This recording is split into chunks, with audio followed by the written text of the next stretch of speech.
This is the Big O Show. This is the Big O Show. To rock, he is Alain Poupart. Alain, how you doing, baby? You hanging in there? Feeling good? Yep, feeling good. Well, the boys, not the prettiest game on offense, but clean enough to get it done, and a dominant performance, which is what you needed from that defense going up against an offense with a four-string quarterback, and not a lot of firepower there at this point in time with a four-string quarterback, and obviously the injuries on the O-line too, the guys missing, which are enormous. The Dolphins did what they were supposed to do tonight.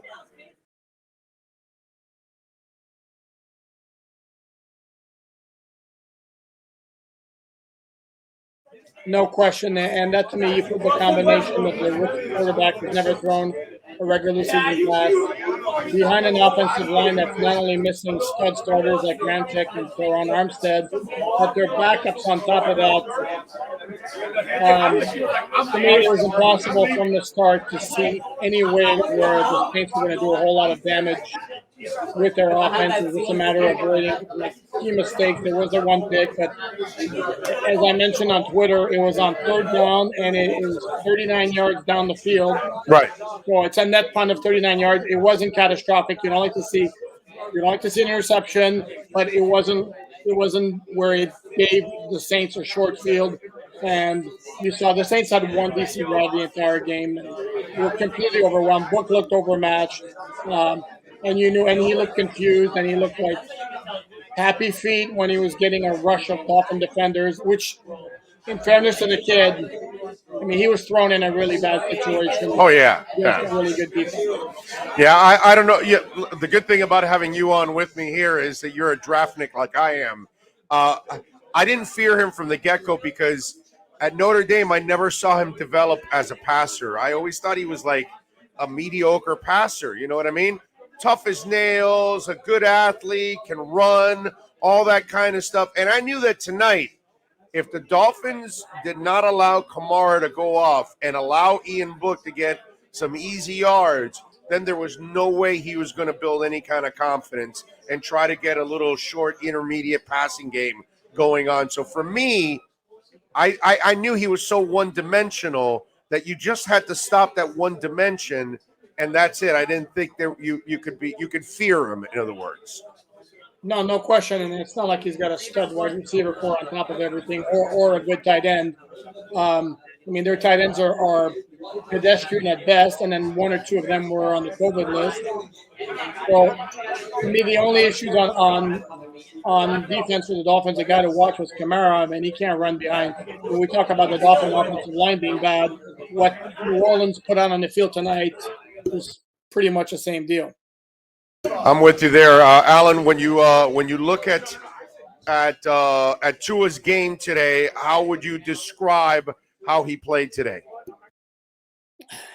I mean, it was basically vintage Tua. I mean, a lot of short throws, a couple of really nice passes. The bomb to Mike Holland was completely clutch because this was at a time where the Dolphins hadn't yet put them away. It was only 10-3 at the time, and it's 3rd and 9 from the 15. And he just threw a strike down the field, which is nice to see because you don't see that a whole lot from him. The pick was bad, not so much because Holland was completely covered, but because he also had Waddle open a little bit underneath for what would have been a significant gain as well. But, I mean, efficient again. A good solid performance. The Dolphin offense, though, it's not what's carrying the team. I mean, let's not kid ourselves. The defense is carrying this team, and it's not even close. And if nobody can see that, I mean, I don't know what to say. And, of course, quarterback being the glamour position, like, for example, right now, I mean, ESPN just did the first post-game interview and interviewing Tua. Well, if I'm counting the stars of the game, Tua is way down the list. No offense to him, but it's a defense-driven team. The offense is basically main function is get out of the way, don't F this up for the defense, make life easier for them, and then let those guys rear back and do their thing. And I mean, they've done their thing. And had this been the pure New Orleans roster from the start of the season, yeah, there would have been a lot bigger challenge. But considering the team that they were facing tonight, you figure they dominate the game, and that's exactly what they did. Well, talk about dominating. Jalen Waddle plays like he's a 5 or a 10-year veteran, my brother. I mean, it really is amazing because you know the ball's going to him, yet somehow or another, he's still catching it, and it doesn't matter who's covering him. It could be the team's number 1 corner or number 3 corner. Doesn't matter. He's going to get open one way or another.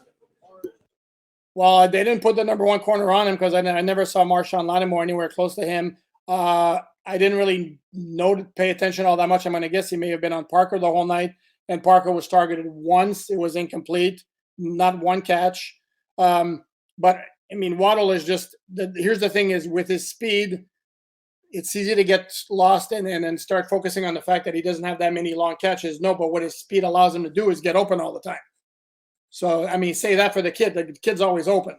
And along with his speed and quickness, allowing him to do that, kudos to the offensive coaches for also putting him in situations to create space for him. Like his touchdown, great play call where the whole flow is going to Tua's left and he's coming from the right. And you saw he had one guy directly right in front of him, except his whole body weight's going the wrong way.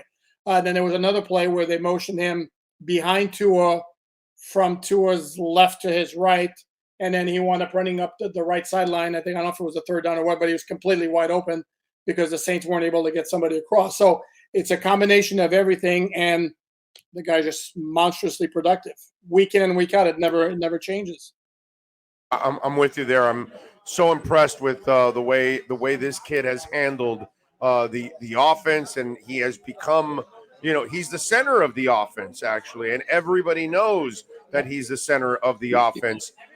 The other thing that I wanted to ask you, when you look offensively overall, Mac Hollins makes 1 catch for 40 yards.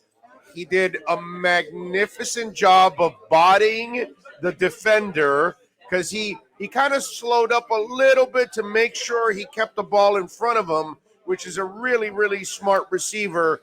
And he used his body to make sure he shielded away from the defender. And again, the question I will ask you, like I've asked all season long, what the hell are these people doing, dude? Why isn't he playing more often? Why aren't you throwing more to this guy? I don't get it. I don't get it either. I mean, I don't understand it. He's a very productive player. No, and he's got speed. And ironically, though, we talk about not getting him the ball often enough. The pick came on a pass that Tua tried to force into him when he went. Yeah, there's 3 guys, man, around. There was no reason to throw that ball. That was a bad decision on his part. No, it was. But going back to the original point, no, Mac Hollins is a quality receiver. I think they like Isaiah Ford a lot because Isaiah Ford knows every position, the X, the Y, and the Z, and he can help out in a different way. But if you notice, I didn't see Preston Williams out there at all tonight, so clearly Mac Hollins has supplanted him. And then I was very surprised to see Tommy Lee Lewis actually get involved in 2 plays on offense. I thought he was strictly a return specialist. It's actually interesting because I asked Brian Flores on Friday if he was going to think about elevating Tommy Lee Lewis to return kicks, and whether the fact that he played for the Saints for 4 years would play a factor in that. And he kind of like danced around the question because that's what they do. But lo and behold, he gets 2 plays on offense, which certainly I never saw coming. Alain Poupart, by the way, joining us. Remember, you can follow him on Twitter at Poupart NFL and catch his work there at Sports Illustrated. If you're a Dolphins fan, you've got to bookmark that page so you can follow all of the Dolphins stories. 8 sacks today. Now, you're supposed to get some sacks because you were playing against a depleted line. But overall, you got to really like that they did execute it overall, and they did attack Ian Book from every angle. Yeah, and I'm not shocked that they got that many. This kind of reminded me, if you remember the Cincinnati game last year, where the Bengals had all sorts of injuries on the offensive line, and the Dolphin defense just abused them. It was a game where Kyle Van Noy had 3 sacks. And remember the kid's name, Brandon Allen, I think might have been the quarterback. And they just kept pounding him, and it was merciless. And it was the same thing. There were sometimes tonight we almost felt bad for Book because he had guys coming at him. There was the one sack where Agba basically drilled him and kind of like came him face to face. It was like, dude, man, help this poor kid. By the way, Dolphins got lucky. They did not get a roughing the passer call because helmet to helmet, pretty much every time you will get that call. Agba got lucky, but it was a beautiful sack. The way he flew around the tackle and dove and got right on book right away. That was actually a really, really nice play on his part. Duke Johnson did not have the same success he had last week, as expected, pretty much. But I will say, we here at Sports Grill, that 110-yard run that he busted up two dudes on it, the whole place was ooh and ah and everything. So people were loving that part of the run. No, the kid and the dude runs hard, and Philip Lindsay had a couple of nice runs too. No, but as we mentioned, this wasn't the Jets that were playing, even though the Saints defense. This is the other part of the equation too that we talk about. All the guys that the Saints were missing on offense. I mean, they were missing some studs on defense too. Demario Davis, Quan Alexander, Malcolm Jenkins. So this was like a really shorthanded Saints team, and even at that, the Dolphins could never really get their running game going a lot. Really rough night for the offensive line, both in pass pro and in the run game. And if we look ahead, it's not going to get that much easier against the Titans either. No, I'm with you there. By the way, did you realize or know that stat about Philip Lindsay when they thought he had fumbled and it really wasn't a fumble because he was already on the ground? They said it was up until that point, it was 678 touches and no fumbles. Kids never fumbled. That's impressive, dude. I didn't know that. Another thing to like about the guy, and I think we saw it tonight too, also with Savon Ahmed being inactive, kind of the pecking order there. Oh, yeah, no. Savon Ahmed is pretty much done, unfortunately, with those guys. Now, you got to move forward. I think it's because I think you like Savon as a receiver, but as a runner, you're probably getting a little more from Duke and Lindsay right now. It's not like, dude, it was 30 rushes for 86 yards. No, correct. You weren't tearing it up, but tough yards. You're getting more out of those two guys probably out of the tough yards. But again, it wasn't another 100-yard night for Duke Johnson. But they didn't need anything from the offense tonight, really. I mean, if we're going to be honest about it. So, I mean, just don't lose a game. That was basically the mandate for the offense tonight. I'm with you overall. What'd you think of the coaching today on both sides of the ball? And then also coming out of that what was it when they were deciding whether it was a catch or not, and they should have been ready, and they got that was weird. The whole sequence was weird because first of all, I didn't think it was a catch. Some people were arguing with me on Twitter because to me, it doesn't look like he doesn't really secure this, like bouncing off his leg, off his body, and then at late in the process, to me, it looked like it hit the ground. So I thought they were going to overturn it. They didn't, and then they don't start the clock. Let the Dolphins keep their timeout. The whole thing was completely weird. I disagree with you, by the way. I didn't think it hit the ground actually at all. It looked like a shadow of the ball was on the grass, but not the ball itself. Well, I had these bad boys on when I was looking at it, and these are very strong. So now I don't have them. Now I can't see anything. So I had these bad boys on that have laser surgery, baby. There you okay, go. All right. I can see the butthole of a blue jay 50 yards away now. TMI. Yeah, it's a little twitch. Okay. Anyway, but we whatever. That's beside the point. I threw him off with butthole of a blue jay. Yes, you did, absolutely. Especially when I'm staring at my blue hat here.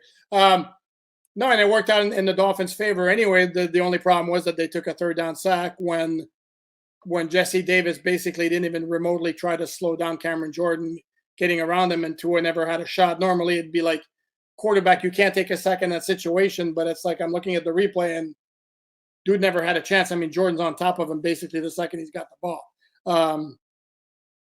So those were points left on the board. But again, if we're talking coaching, I certainly didn't like you're going to bring Jacoby Brissett for a 3rd and 1. Sneak the dude.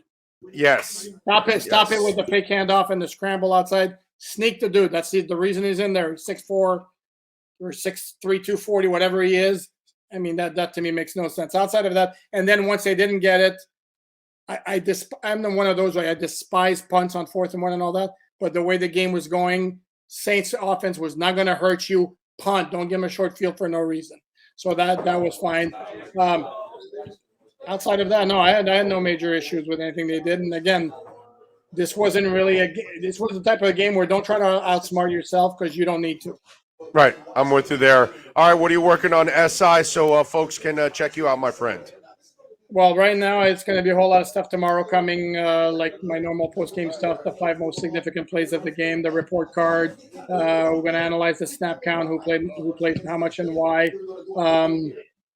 And then Flo's going to talk to us tomorrow, so we'll break down his comments. So there'll be there was a whole bunch of stuff on there today before the game because it's a night game and, getting late in the day. And then tomorrow we'll be right back at it. Looking forward to it as always. Alan, thank you for taking some time, my brother. We'll catch up on Wednesday. Go Spos. Sounds good. Talk to you later, baby. There you go. Alain Poupart in our Sports Grill, Miami Dolphins Insider Report.